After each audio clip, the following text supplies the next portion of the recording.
চলো আজকে তোমাদেরকে বলি হিন্দু শাস্ত্র অনুযায়ী শিবলিঙ্গে জল দেওয়ার সঠিক নিয়ম ও তার সাথে মহাদেবকে সামান্য কিছু জিনিস দিয়ে তাকে সন্তুষ্টি করে পুণ্যফল লাভ করার সহজ উপায়।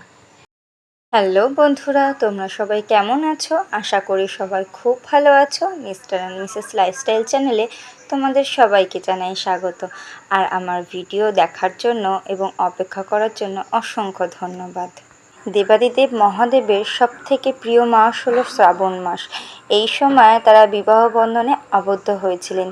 এই শ্রাবণ মাসে একটা মানুষ দূর দূরান্ত থেকে মহাদেবকে জল অর্পণ করতে আসে।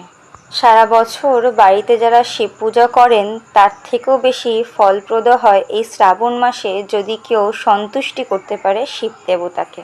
এই পুণ্যতিথিতেই শিব ঠাকুরের আরাধনা করলে তাতে শিব ঠাকুর খুব সন্তুষ্টি হন এবং ভক্তগণের মনোবাঞ্ছনা পূর্ণ করেন। মহাদেবকে সন্তুষ্টি করার প্রথম সোমবার হল 1431 বঙ্গাব্দ এবং 6ই শ্রাবণ। এই পুণ্যতিথিতেই ভগবানের সঠিক পদ্ধতিতে আরাধনা করতে পারলে ভগবান তাতে খুব সন্তুষ্ট হন।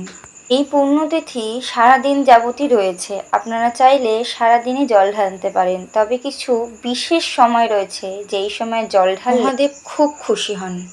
সেই সময় হলো সকাল 6টা থেকে 9টার মধ্যে এবং সন্ধে 6:30 থেকে 9টার মধ্যে। আপনারা এই সময়ের মধ্যে চেষ্টা করবেন ভগবানকে সন্তুষ্ট করার। শিবলিঙ্গে জল ঢালার আগে অবশ্যই জেনে রাখা উচিত মহাদেবের লিঙ্গে কোথায় কে অবস্থান করে।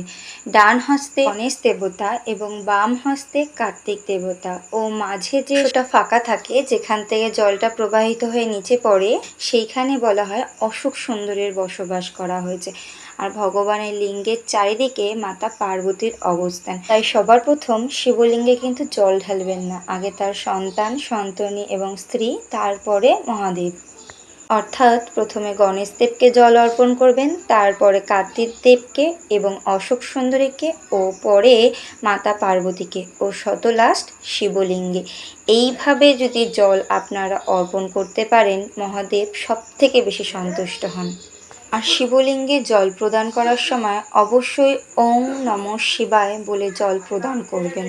অনেকেই হয়তো জানেন না যে মহাদেব বেলপাতার পাশাপাশি স্বামী পাতাও খুব পছন্দ করেন।